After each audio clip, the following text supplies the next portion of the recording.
Hello प्रिय छात्रों एवं छात्राओं, नमस्कार। मैं हूं आपका दोस्त DKS और आपका हमारे चैनल पर हार्दिक स्वागत है।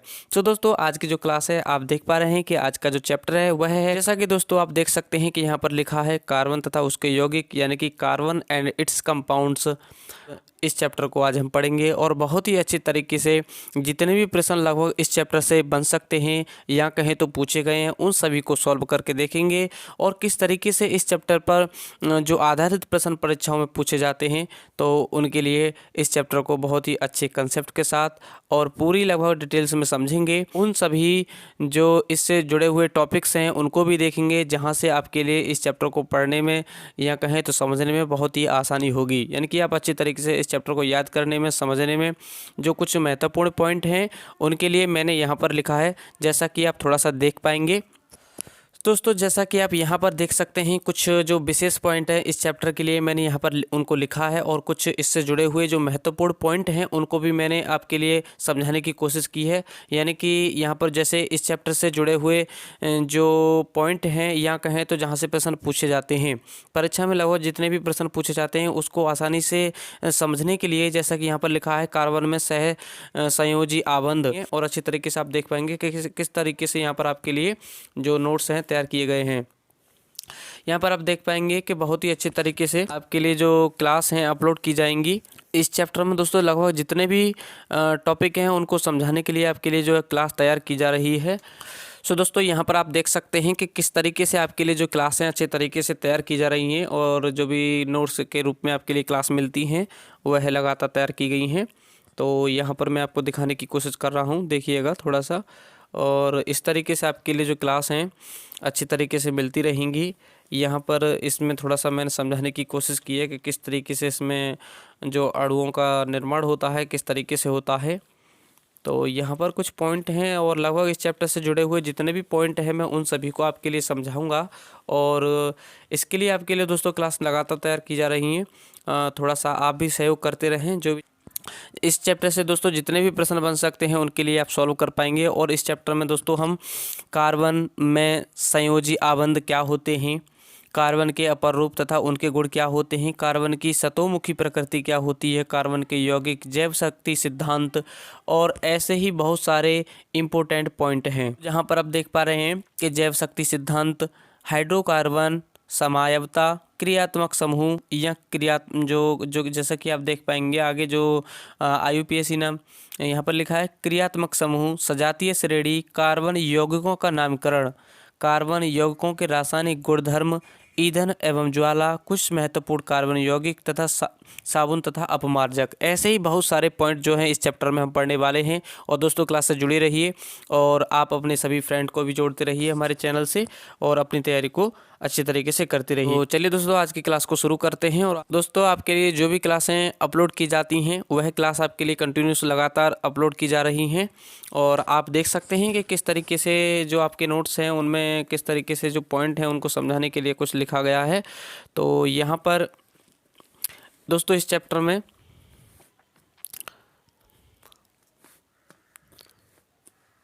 आज के हम चैप्टर में दोस्तों यही बहुत सारे टॉपिक हैं, इनको पढ़ेंगे। देन उसके पश्चात इसमें कुछ टॉपिक और जोड़ेंगे, जैसा कि यहाँ पर लिखा है कार्बन में सह संयोजी आबंध, कार्बन के अपर रूप, और यहाँ पर लिखा है कार्बनिक यौगिक, हाइड्रोकार्बन, समावयवता, क्रियात्मक समूह, सजातीय श्रेणी, कार्बनिक यौगिकों का नामकरण।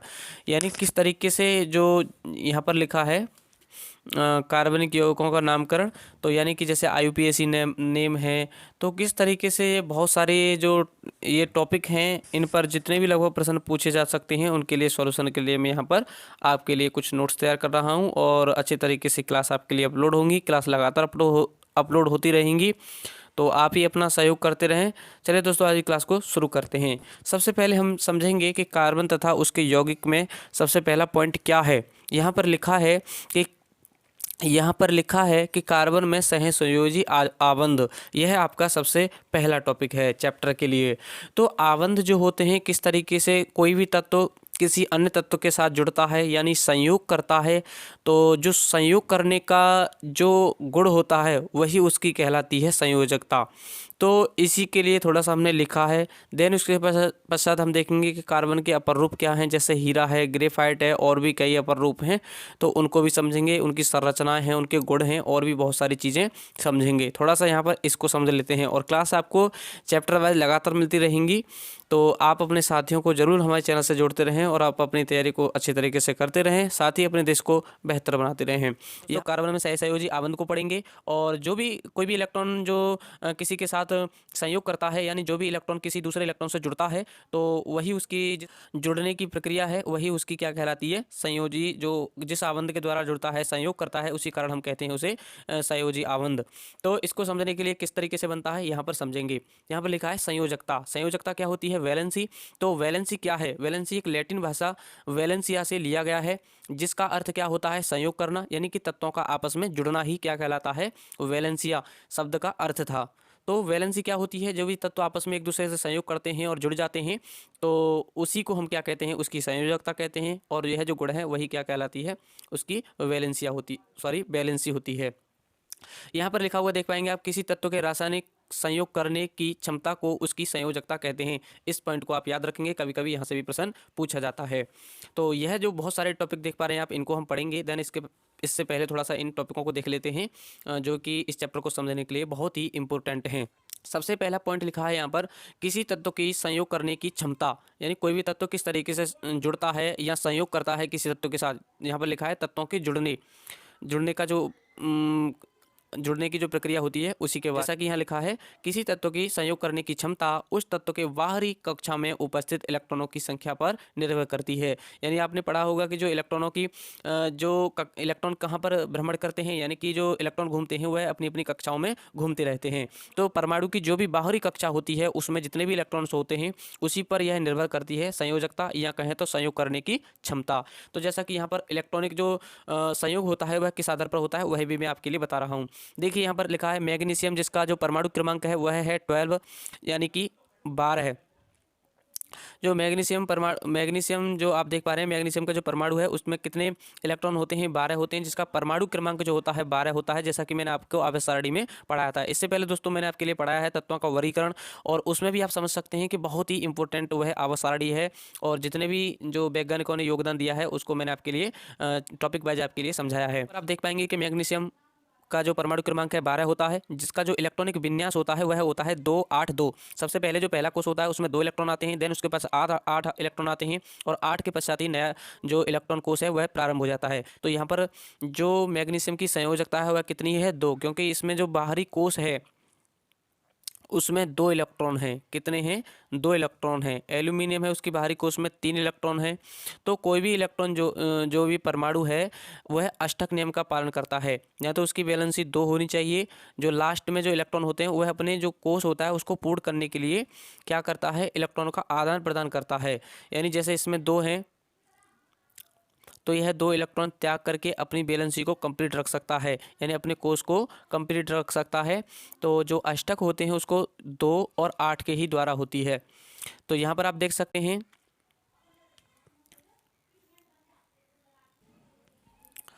तो दोस्तों जैसा कि आपने पढ़ा कि किसी तत्व की संयोग करने की क्षमता उस तत्व के बाहरी को कक्षा में या कोष में उपस्थित इलेक्ट्रॉनों की संख्या पर निर्भर करती है।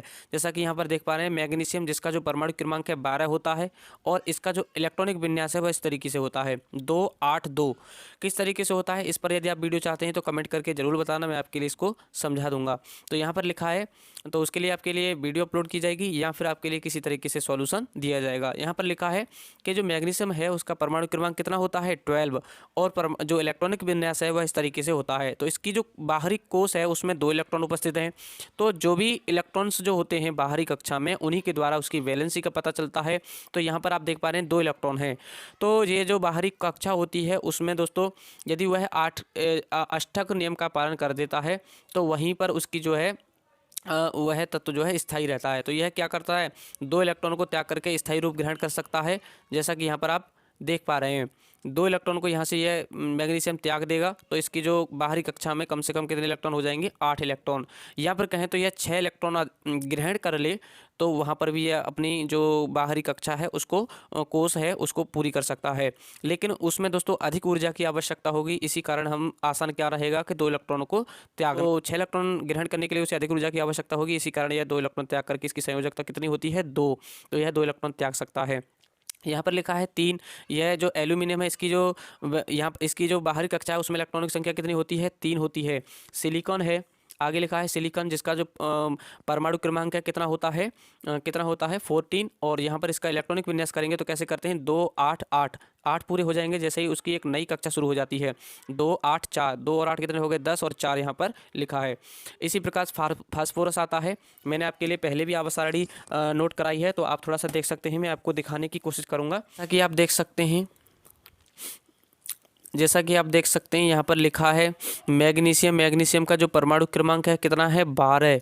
इसी प्रकार से आप देख पाएंगे कि एल्यूमिनियम है, सिलिकॉन है, फास्फोरस है और सल्फ़र है, फास्फोरस है, सल्फ़र है। इसी तरीके से इसको मैंने पीरियोडिक टेबल से जुड़ी हुई जितनी भी जानकारी थी दोस्तों, लगभग मैंने आपके लिए जो मेंडलीव की आवर्त सारणी में दी गई थी मैंने आपके लिए पिछली क्लास में समझाया है। यदि दोस्तों आपने उस क्लास को नहीं देखा है तो प्लीज़ उस क्लास को जरूर देखना ताकि जो आपकी तैयारी है बेहतर हो सके। तो इस तरीके से इनका इलेक्ट्रॉनिक विन्यास होता है, यह भी आप देख सकते हैं और लिख भी सकते हैं, नोट भी कर सकते हैं। फास्फोरस आता है, फास्फोरस में क्या होगा, 2 8, पहले 2 होता है फिर 8 होता है, देन उसके पश्चात नई कक्षा शुरू होती है जिसमें 8 इलेक्ट्रॉन तक भरे जाते हैं। जैसे ही 8 इलेक्ट्रॉन पूरे कंप्लीट हो जाते हैं देन उसके पश्चात एक नई कक्षा प्रारंभ हो जाती है। 2 8 5 यानी कि कितने हो गए, 15 ही इसका इलेक्ट्रॉनिक विन्यास होता है। तो इसमें इलेक्ट्रॉनों के कितने इलेक्ट्रॉनों की कमी है, 3 इलेक्ट्रॉनों की कमी है, यानी यह 3 इलेक्ट्रॉन ग्रहण करके अपना जो स्थायी जो इलेक्ट्रॉनिक विन्यास है उसको प्राप्त कर सकता है।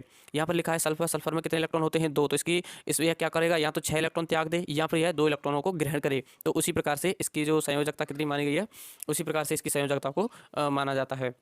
तो इस प्रकार से आप देख सकते हैं कि इसमें जो है 2 इलेक्ट्रॉनों को ग्रहण कर यह अपने जो स्थायी रूप को प्राप्त कर सकता है। क्लोरीन है, क्लोरीन की जो 2 8 7 यह इलेक्ट्रॉनिक विन्यास है, इसमें 1 इलेक्ट्रॉन की कमी है। क्लोरीन की जो संयोजकता कितनी होती है, 1 होती है, -1, क्योंकि इसमें 1 इलेक्ट्रॉनों की कमी है अष्टक पूरा करने के लिए, यानी कि यह स्थायी रूप ग्रहण करने के लिए। जैसे ही आर्गन आता है तो आर्गन देख पा रहे हैं आप, इसका जो इलेक्ट्रॉनिक विन्यास है 2 8 8, इसके जो बाहरी कोश है वह पूर्ण है, यानी कि वह स्थायी रूप से पूर्ण भरा हुआ है। तो इसी कारण यह दोस्तों इसका कोई भी इलेक्ट्रॉन दूसरे एलिमेंट से संयोग नहीं कर पाता। इसी कारण यह गैस कौन सी है, अक्रिय गैस के अंतर्गत ये जो आर्गन गैस है वह आती है।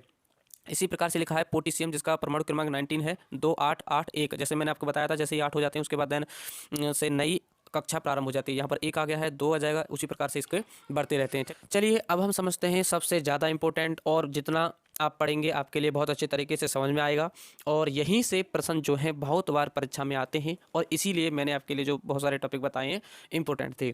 यहाँ से प्रश्न आपके लिए देखने को परीक्षा में मिलेगा, और किस तरीके से प्रश्न बनते हैं आप देखिएगा और अच्छे तरीके से इसको समझिए। अपनी कॉपी जो भी फेयर कॉपी तैयार करते हैं उस पर आप जो भी आप फेयर कॉपी या नोट्स तैयार कर रहे हैं उसको अच्छे तरीके से तैयार करते रहें, और आपके लिए जो भी क्लास अपलोड की जा रही है वह लगातार अपलोड होती रहेंगी, यानी आपके लिए जो क्लासें लगातार मिलती रहेंगी। यहाँ पर आप देखें कि सहसंयोजक बंध के उदाहरण, जो भी बंध होते हैं सहसंयोजक बंध क्या होते हैं, मैंने अभी आपके लिए बताया था। इलेक्ट्रॉनों के संयोग द्वारा जो भी बंध बनता है उसी को सहसंयोजक बंध कहते हैं। लेकिन कैसा, यहाँ पर देखिए, जब 2 परमाणुओं के मध्य 1 इलेक्ट्रॉन यानी कि 1 इलेक्ट्रॉन की साझेदारी होती है तो साझेदारी से बना बंध ही सहसंयोजक बंध कहलाता है।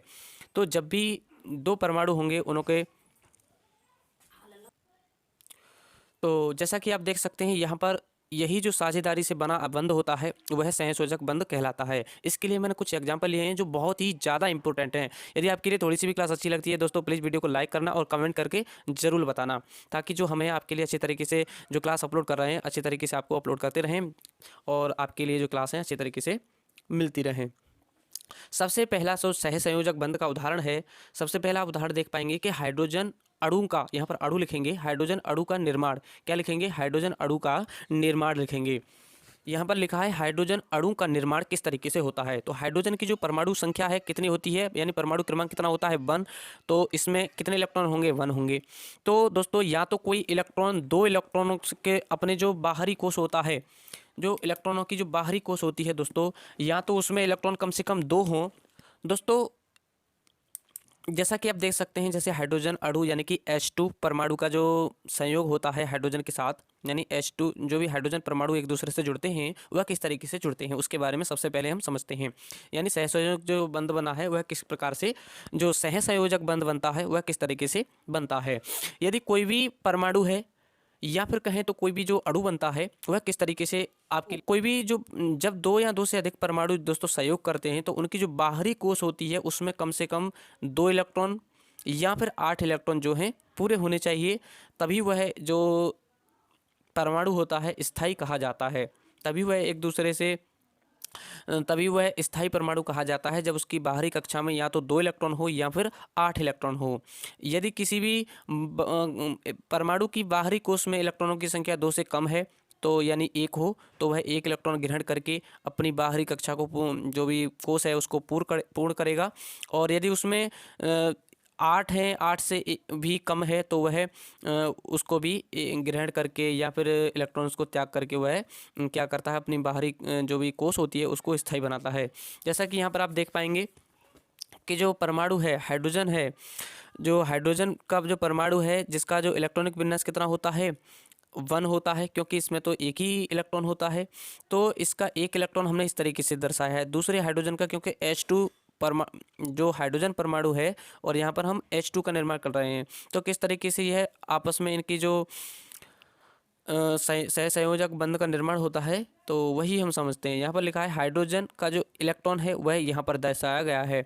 इस हाइड्रोजन का इलेक्ट्रॉन यहाँ पर दर्शाया गया है। जैसे ही यह जो इलेक्ट्रॉन है इसके साथ संयोग करेगा, यानी यह हमारा जो हाइड्रोजन है वह इसका 1 इलेक्ट्रॉन लेकर के अपने जो कोश है, यानी कि जो मैंने बताया था कि स्थायी जो कक्षा प्राप्त कर लेगा, यानी कि चाहे तो उसके बाहरी कोश में कितने इलेक्ट्रॉन हो जाएंगे, 2 इलेक्ट्रॉन हो जाएंगे, क्योंकि बाहरी कक्षा में कम से कम 2 इलेक्ट्रॉन होने चाहिए। तो ये वाला जो हाइड्रोजन है इसका 1 हाइड्रोजन ले लेगा और इसके साथ संयोग करके क्या बना देगा, एक अपना स्थायी जो कक्षक को प्राप्त कर लेगा। अब इसी प्रकार से यहाँ पर देख पाएंगे आप इस हाइड्रोजन का 1 इलेक्ट्रॉन यहाँ पर है, यह इसका 1 हाइड्रोजन लेकर के अपनी स्थायी कक्षा को प्राप्त करता है। यहाँ पर 2 की जो 2 के लिए यहाँ पर स्थायी कक्षा इनकी प्राप्त होती है। वैसे ही देखते हैं, आप देख सकते हैं अगला उदाहरण हम पढ़ते हैं क्लोरीन अणु यानी कि Cl2 का निर्माण। कोई भी जैसे Cl होता है, Cl क्या है, एक परमाणु है और Cl2 एक अणु है। तो यहाँ पर क्या है, जैसे कि मैंने आपको पहले दिखाया था कि पीरियोडिक टेबल में क्लोरीन का जो परमाणु क्रमांक होता है 17, जिसका जो इलेक्ट्रॉनिक विन्यास है 2, 8, 7, यानी कि पहले 2 होते हैं, देन उसके बाद 8 और उसके पश्चात नई कक्षा शुरू हो जाती है जिसमें 8 इलेक्ट्रॉन तक आते हैं। और 8 इलेक्ट्रॉन जैसे ही वह पूरी होती है उसके बाद उसके पश्चात ही नई कक्षा का प्रारंभ होता है। तो यहाँ पर लिखा है 2, 8, 7, यानी इसमें 1 इलेक्ट्रॉन की कमी है, क्योंकि यह अपना जो स्थायी कक्षा प्राप्त करने के लिए इसमें 1 इलेक्ट्रॉन की कमी है। तो इसके इलेक्ट्रॉन 7 इलेक्ट्रॉन, बाहरी कक्षा में कितने इलेक्ट्रॉन है, 7, तो यह 7 इलेक्ट्रॉन्स के द्वारा किसी भी अन्य परमाणु से संयोग कर सकता है। तो जैसा कि मैंने आपके लिए दिखाया है, यहाँ पर देखेंगे आप क्लोरीन के 6, 2 और 2 और 2, 6 इलेक्ट्रॉन्स यहाँ पर हैं और 1 इलेक्ट्रॉन यहाँ पर है। उसी प्रकार ये वाले जो है पूरे 7 इलेक्ट्रॉन्स हैं, तो इसमें 1-1 इलेक्ट्रॉन की आवश्यकता है। तो यह क्या करेगा, यह वाला जो परमाणु है इसका 1 इलेक्ट्रॉन के साथ साझा करेगा और अपना पूरा अष्टक बना लेगा और अपनी जो स्थायी कोश है उसको पूर्ण कर लेगा, स्थायी एक कोश को प्राप्त करेगा। उसी प्रकार से जो स्थायी कोश को यह क्या करेगा, जैसे इसकी जो 1 इलेक्ट्रॉन के साथ साझा कर लेगा तो क्या हो जाएगा, इसकी भी कक्षा स्थायी हो जाएगी। और ये इसी प्रकार से यह क्लोरीन परमाणु भी इसका यह वाला जो बाहरी कोश में इलेक्ट्रॉन उपस्थित है उससे संयोग करेगा और यह भी अपनी स्थायी जो कक्षा है वो वह प्राप्त कर लेगा, यानी कि इसकी भी कक्षा कैसी हो जाएगी, स्थायी हो जाएगी। तो इसी प्रकार दोनों की जो कक्षाएं 1-1 इलेक्ट्रॉन के आदान प्रदान से, यानी इसके परमाणु का बाहरी कोश का जो इलेक्ट्रॉन था उसने संयोग कर लिया और इसके परमाणु का बाहरी कोश का जो इलेक्ट्रॉन था इसने संयोग कर लिया। एक दूसरे से संयोग करके ये कौन सा बंध बनाते हैं, Cl सिंगल बॉन्ड। Cl यानी कि क्लोरीन के जो अणु होता है उनके मध्य में कौन सा बॉन्ड बन गया है, सिंगल बॉन्ड का निर्माण हो गया है, क्योंकि उन्होंने 1-1 इलेक्ट्रॉन का आदान प्रदान किया है। यही बंध क्या कहलाते हैं, सहसंयोजक बंध कहलाते हैं। अब हम समझते हैं ऑक्सीजन परमाणु का निर्माण, ऑक्सीजन अणु का निर्माण। किस तरीके से ऑक्सीजन अणु का निर्माण होता है, यहाँ पर आप देख पाएंगे।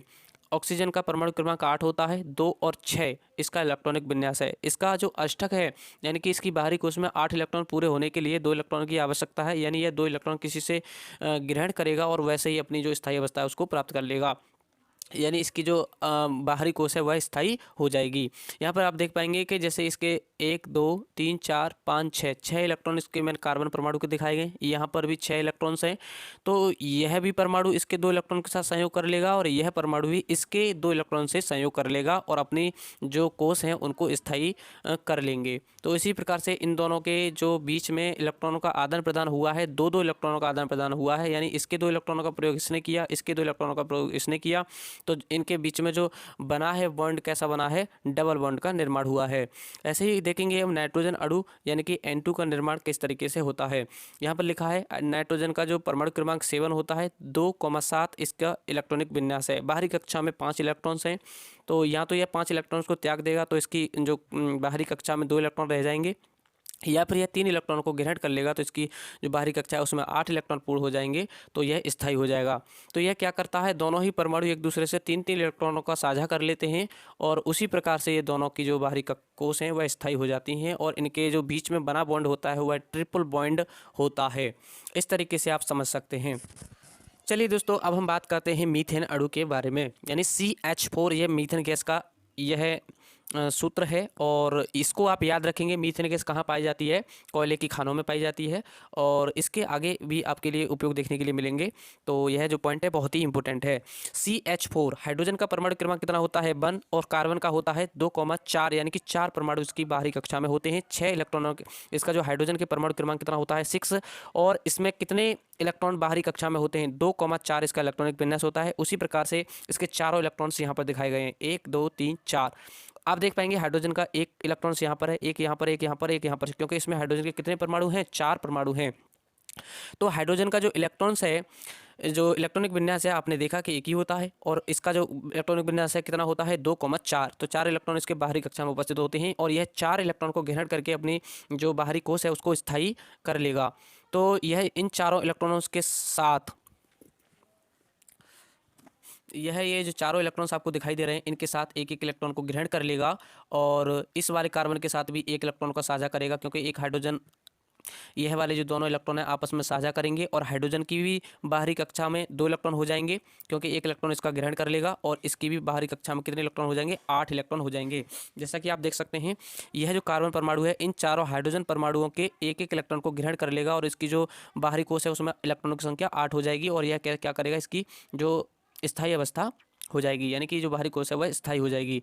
इसी प्रकार से जो हाइड्रोजन है वह है इसका एक इलेक्ट्रॉन्स को, ऊपर वाले इलेक्ट्रॉन्स को देख पा रहे हैं आप, तो उसके साथ संयोग करके एक इलेक्ट्रॉन का साझा करेगा, क्योंकि इसने इसको दिया है और यह इसको देगा, तो एक इलेक्ट्रॉन का साझा सिंगल बॉन्ड के द्वारा जुड़ जाएंगे। ऐसे ही यह हाइड्रोजन जुड़ेगा, सभी जो चारों हाइड्रोजन है सिंगल बॉन्ड के द्वारा एक एक इलेक्ट्रॉन के आदान प्रदान से जुड़ जाएंगे।